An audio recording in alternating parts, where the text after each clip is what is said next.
things. That's good to know. Rotary quickly became an idea that expanded internationally.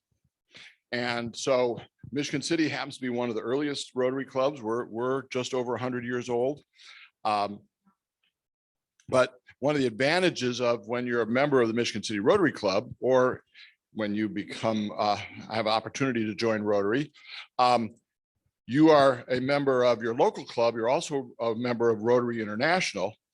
And one of the advantages is if you travel anywhere in the United States or internationally, you can find a Rotary Club and they will welcome you as a fellow Rotarian, and you can have almost immediate networking into that community.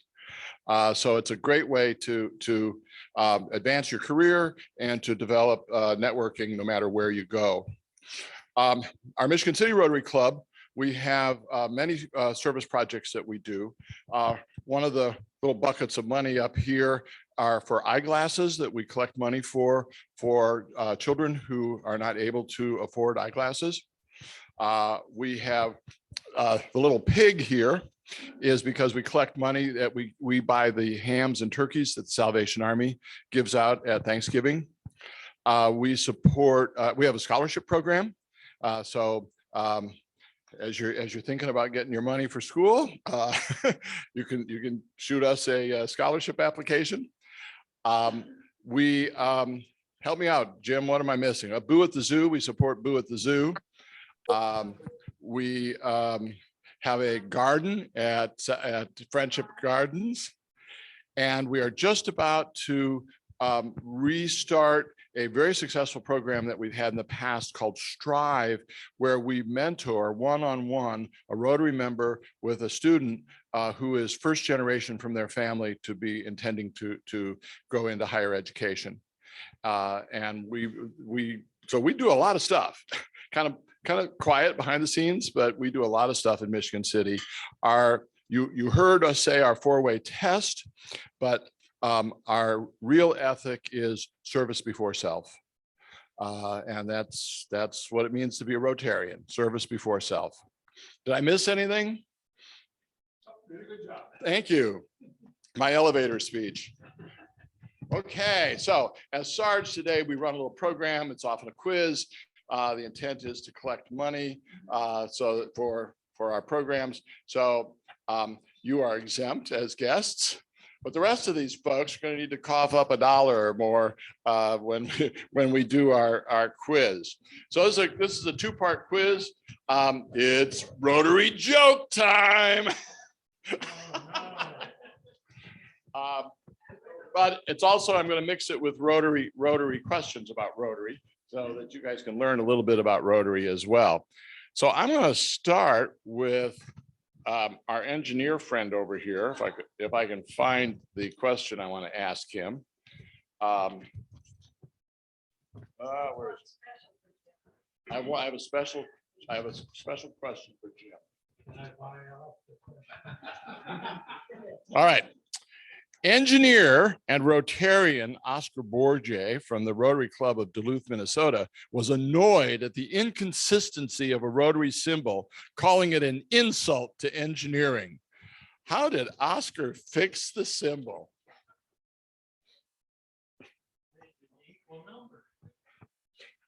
I think that's close. What Oscar Bourget did was he standardized the Rotary wheel with 6 spokes and 24 teeth and a keyway, because we're workers and not idlers. Okay. You want to collect for me? Okay, thank you. Okay, Pastor Carroll. Yes. We're gonna give you a Rotary joke. How do you make a witch itch? Yep. Pray for her. Oh, that's very good. Actually, is you take away the W.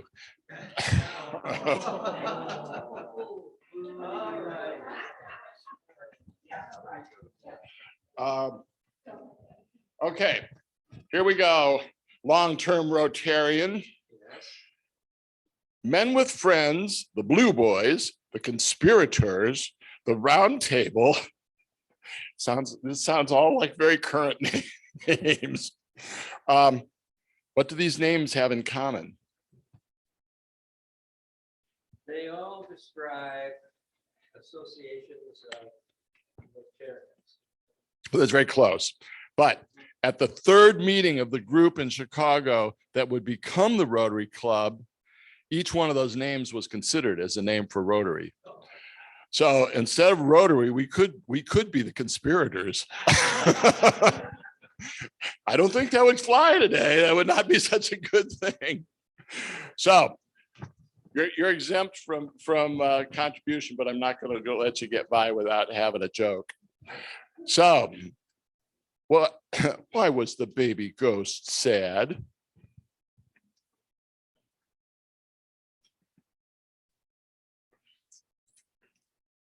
Because he wanted his mummy. I'll be back. Okay. Hey, how much was the annual dues for the first Rotary Club? Well, actually, there were no dues at the first Rotary Club.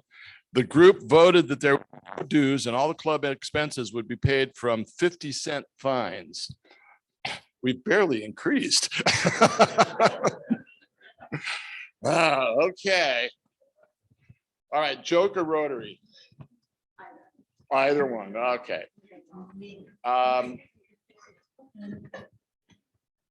Let's see. This is a good one. At the first Rotary Convention in 1910, the keynote speaker, Daniel Cady of the Rotary Club of New York, told the audience that Rotary, which then only had 16 clubs, would have 1,000 clubs around the world within 80 years. How long did it take for Rotary to get 1,000 clubs? Well, it was actually in the 1,000th Rotary Club was added in 1921, so it only took 11 years. Very good. Meanwhile, you also get a joke question. Wait. 1921. That's what it says here. Minus 5. Because it was 1905. Yeah. Rotary was founded. That says 9. That doesn't add up, does it? Oh, no. It was 11 years after his speech. His speech was in 1910. There we go. You almost got me. So, hey, what are birds giving out for Halloween this year? Oh, droppings. That's better. That's better than the answer. The answer is, well, they're giving out tweets, of course.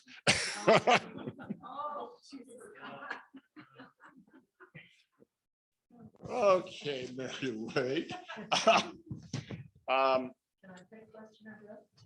Well, no, this is a good one. I'll give you this one. You like this one. No, you don't get a choice. I'm Sarge. I'm in control here. What is the greatest distance from Chicago that a Rotary Club banner has ever been displayed?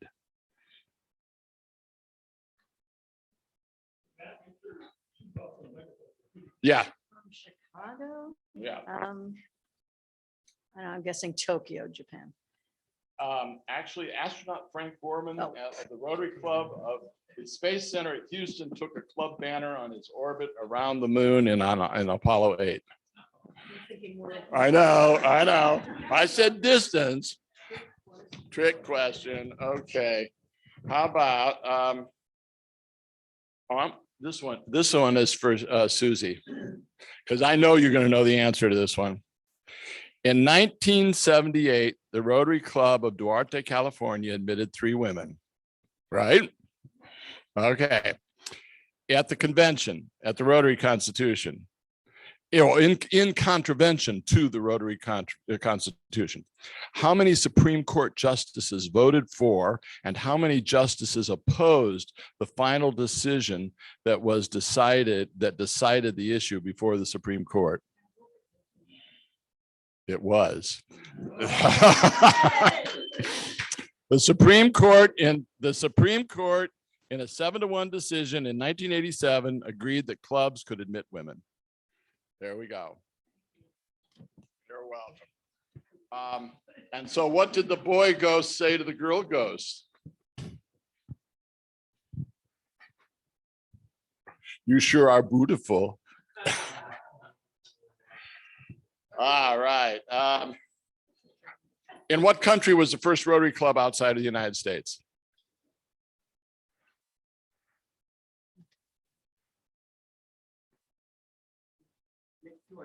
That's Canada. In Winnipeg, Canada, in 1912. Very early. Okay. All right. We got our last three. Oh, wait, no, wait a minute. I got the president over here. Okay.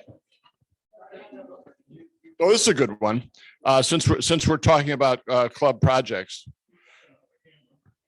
Oh, sorry. Hey, guys.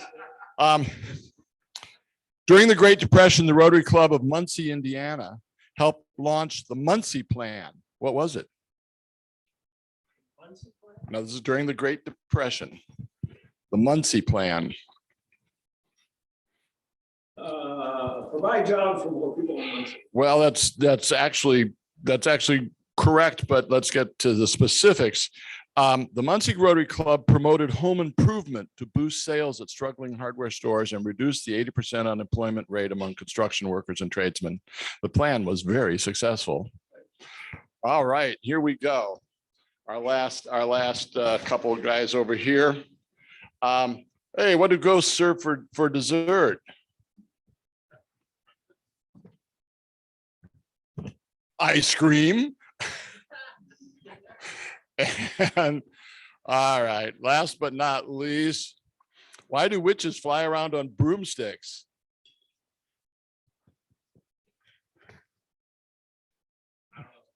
Because vacuum cleaners are too heavy. Oh. There we go. Thank you. We'll turn this over to our speakers. Jim, you want to do introductions? Oh, Queen of Hearts. Sorry.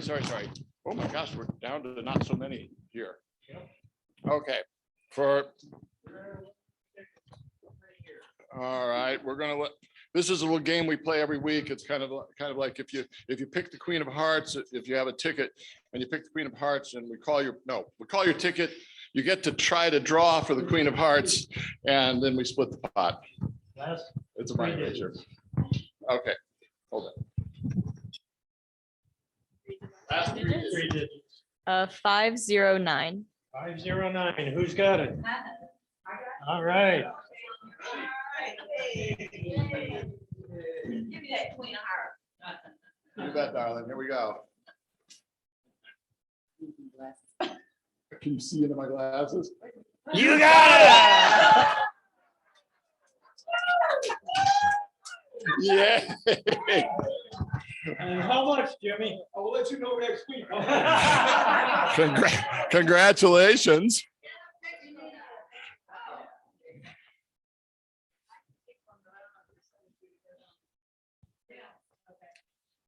Hold up your Queen of Hearts and there, I'll get in here with you. Is this a face or what? Thank you. All right, Jim, here you go.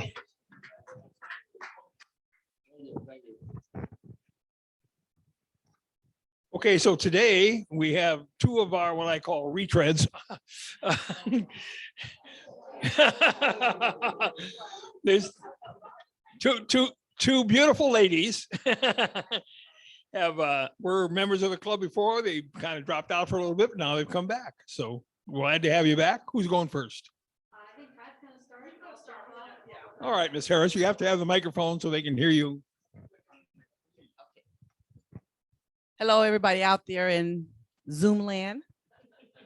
Thank you, Rotary, for allowing Mary and I to talk a little bit today about what we do in the community and in our careers for Mary and me in my retirement years. I'm Pat Harris. I'm not employed right now. I'm retired and I want to kind of keep it that way, but I do a lot of things in the community, I think, as part of my give back efforts. what you have on the table, I'm not going to go through all of this. I'm just going to talk about a couple things on here, is one of the organizations that I'm associated with, and that's the Indiana Black Expo Michigan City chapter. And there's a general statement there that I think is very important that outlines or kind of describes what we do in all the communities that we are in the state of Indiana, which there are 12 chapters. And then we have our corporate office that is actually in Indianapolis. Now, each of these chapters have the same mission. The whole organization has the same mission. And that's the one thing I want to talk about is to be an effective voice and vehicle for the social and economic advancement of African Americans.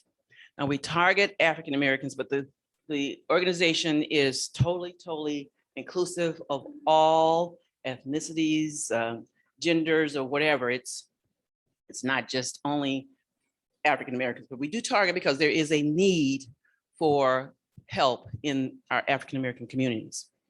The word there I would really like you to think about is social, because a lot of times we have troubles in our communities and we just struggle on how to address them. This organization looks at the social aspect of our development, because if you think about it, for instance, some of the largest business deals are conducted on the golf course or at charity events, a social atmosphere. If you think about it, if you take children when they're preschool, elementary school, and they develop great social skills, they're going to turn out to be some of your more productive citizens, because they're going to know how to interact with people.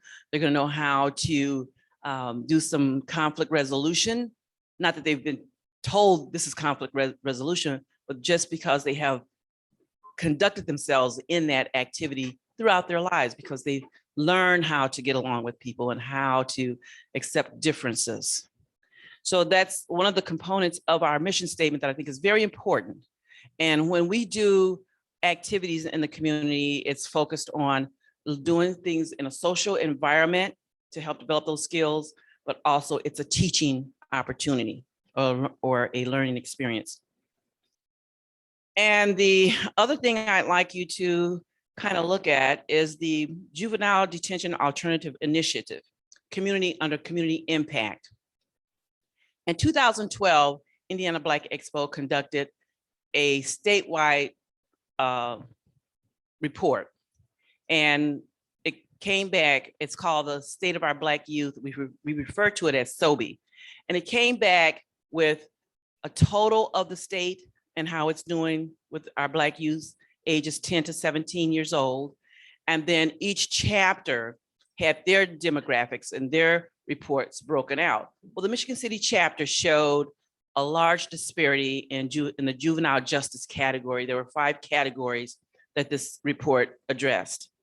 And juvenile justice was one of those categories. Of course, health, education, economic impact, and family structure, those were the other 4 categories. Well, under juvenile justice, there was a large disparity in the arrest of our African-American community versus the Caucasian community by 4 to 1. So for every 1 Caucasian that was arrested, 4 African-Americans would be arrested.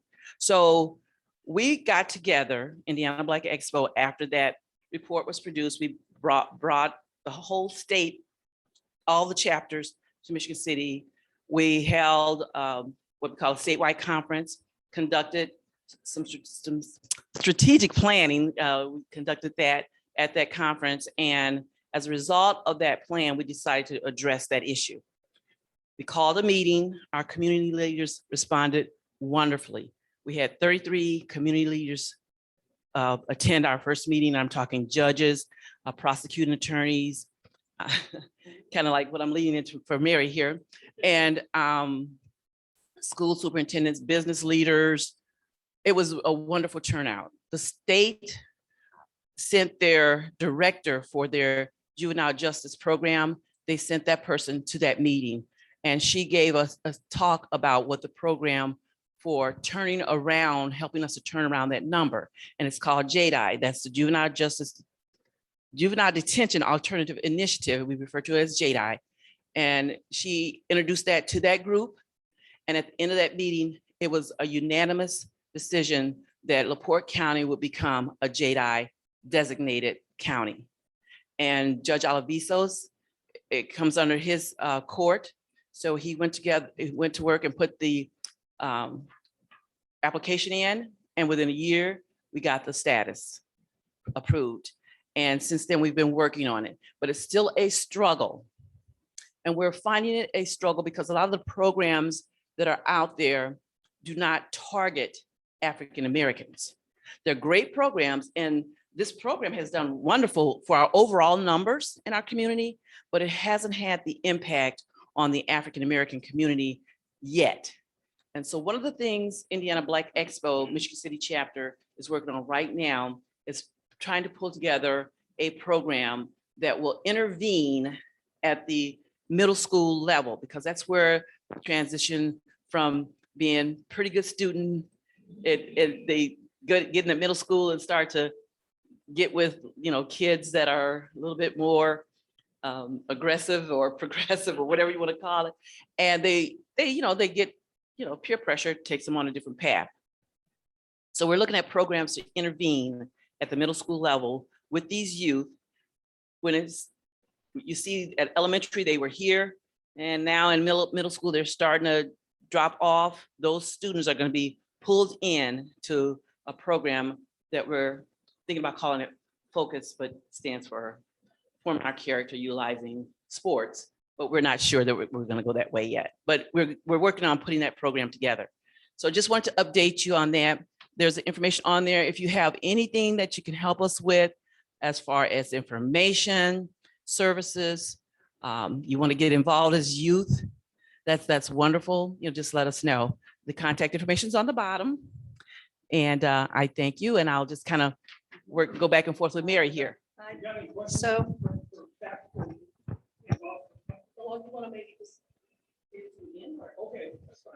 okay, so to lead off what Pat was saying, in 2012, when JEDI was starting in LaPorte County, I was deputy prosecutor. That was my first year back under Robert Shalagi, who was the prosecuting attorney at that time. Since then, I've been in that job, then a public defender. I did cases involving juveniles in CHINS cases, which are children in need of services, as well as criminal cases and defense. And then 2.5 years ago, I came back to the prosecutor's side because as a public defender, I couldn't continue my work when my husband was elected the prosecutor of the county. So that would be a conflict. So now I do on this side, one of the outreach programs we have is the JEDI work, and I'm on some committees for that. One of them is our case processing work group, which we're seeking to refine the way a case proceeds through the system from the moment that a child is arrested or detained to the end of the case and the final sentence completion. And there are many alternatives in between. And what we've tried to do with JEDI here is to not pigeonhole law enforcement into this is what we want you to do, but give them more tools in their toolbox to handle situations without resorting to arrest first and foremost. So those alternatives include diversion. They include calling somebody else if there's a volatile situation at home and the parents say, I can't deal with him or her right now. And they don't necessarily, the officer might not think arrest is the best option. They can call another trusted person and have a cooling off period. They can take this child and put them into a teen court program. And I say child because these are children. We're not talking about adults. We're trying to get away from the term juvenile, which has a negative connotation. Even though we're talking about juvenile justice, we are talking about our children, all of them, not just, mine and theirs. And teen court is a tremendously successful program. We used to have it 20 years ago. It was thriving, and then we got away from it here in the county, and we're getting back to it again, I'm happy to say. So diversions, informal adjustments, which have a program where this child and or parents need some counseling services. Nobody taught them how to parent these kids, and they might need some help with that and counseling and not punishment. So There are a lot of alternatives. We're trying to get the SROs, the school resource officers, away from the role of coming in and cleaning up a mess, as it might be termed. The schools are also in need of some, some help in that regard. When a situation occurs, sometimes the administrator just wants somebody else to deal with it, take the child away. It's not necessarily the best solution. So a conflict resolution that can occur to bring better understanding and prevention in the future is ideal. When I started in 2018 to 2019, our numbers were far worse than they are now.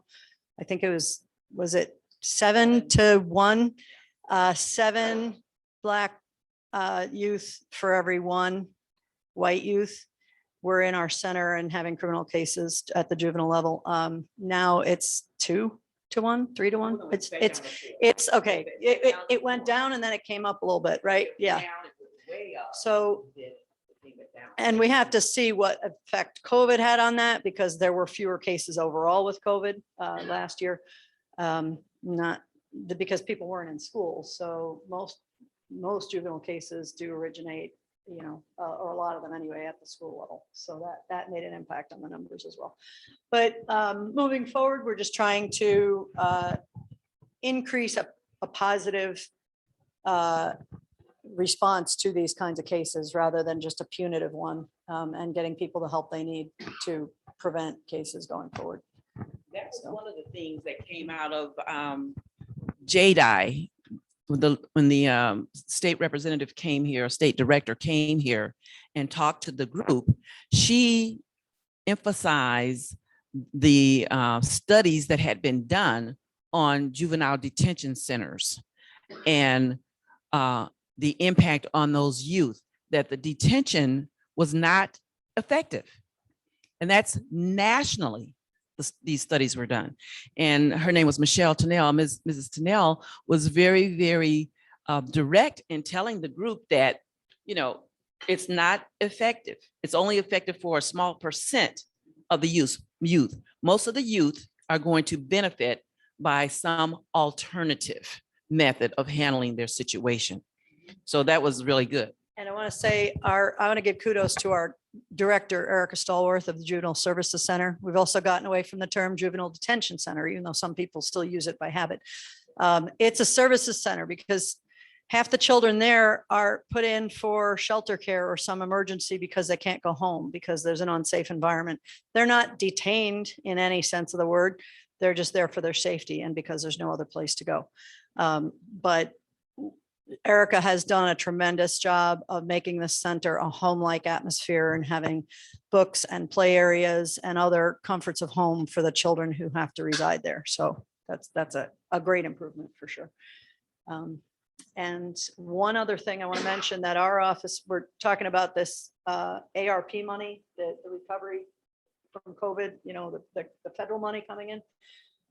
One of the things that we want to do, that our office, prosecutor's office, is trying to do is take some money to put into a youth mentoring program in the community to give teens a positive focus and outlet for their, time and energy and to keep that, because that's been shown to reduce crime rates as kids get older. Well, I hadn't talked to you about that yet, but the programs that we're looking to do, it's going to require some assistance in that area. We have other financial resources available, but we would certainly appreciate that too. So I'm really proud of what you and John, your husband, what you guys do, because you are a good community advocate for our young people. So we are fortunate to have that, because the prosecutor's office, it's the word prosecutor sounds, but that's not what it's really about. They have their job to do when they're in the courtroom, but there's a community aspect of it that they are involved in to prevent our folks from having to go into the courtroom that I appreciate. So with that, we'll take some questions. Mary, Pat told us a little bit about herself, and you can tell us what about you. Okay, so John and I have been married 30 years, 1991. We've raised 7 children in LaPorte County, which actually greatly enhances our desire to keep our community great. We'd like our children to feel like they can come back here after they, finish their education and so forth.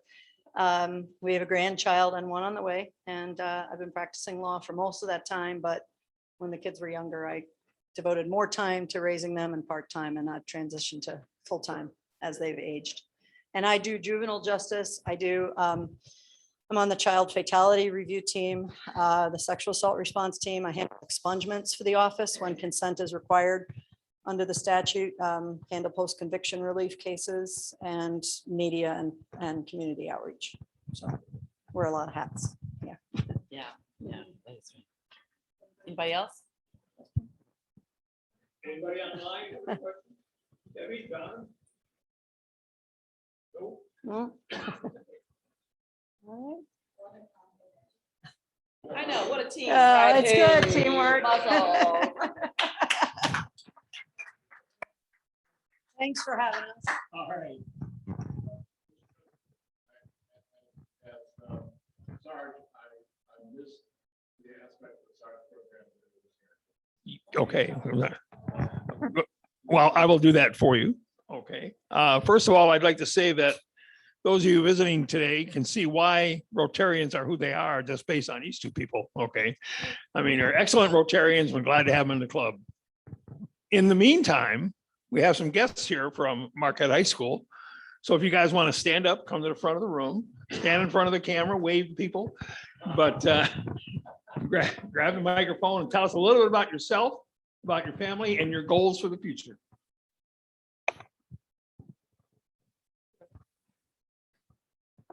I'm Caitlin. I live with my parents. We live in Ogden Dunes around Portage. And I live with my little brother. He goes to Chesterton High School. I plan on studying either medical engineering or medical research at Purdue, or if I can, Johns Hopkins.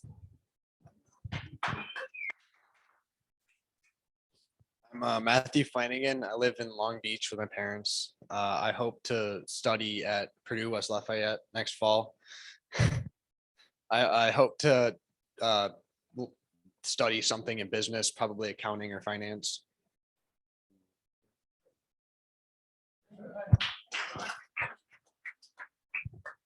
Thank you very much. Oh, all right.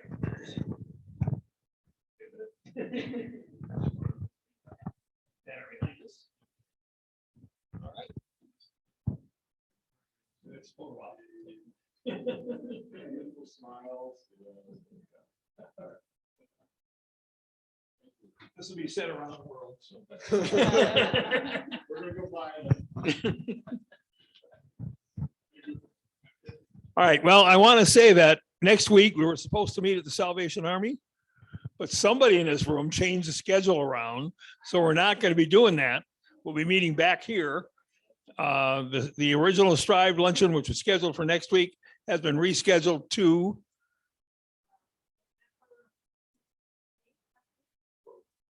okay, so it's bumped about 3 weeks. Bumping everything back a month.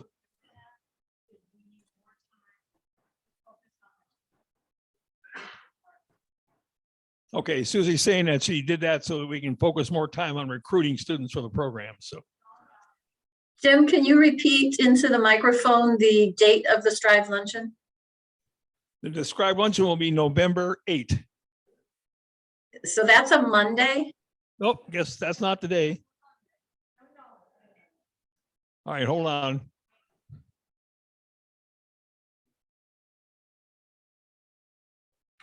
Everybody on the team should have gotten an email about it, but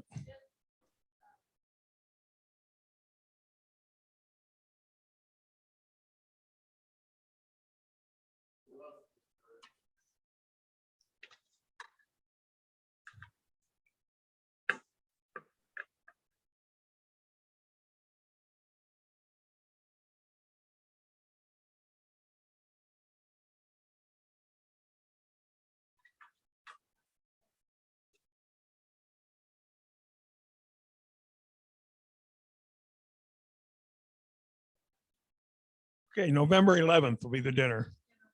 Or the lunch, I mean. And then.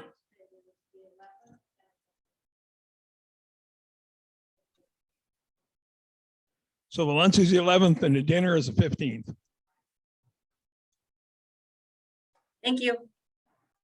Okay, Jim, any other questions? Jim, Yes, John here. To make up for all the Feed the Pig and Eyeglass contribution, I'll send you a check to the PO box for $50. Split it half and half, if you will. okay, I will do that. So you said half for me and half for the club, is that what you're saying? That's what I said, your hearing aids are bad. Well, you gotta give it a shot, John, you know. Yeah, I hear you. Anything else? If not, thank you for coming and we'll see you next time. We are adjourned.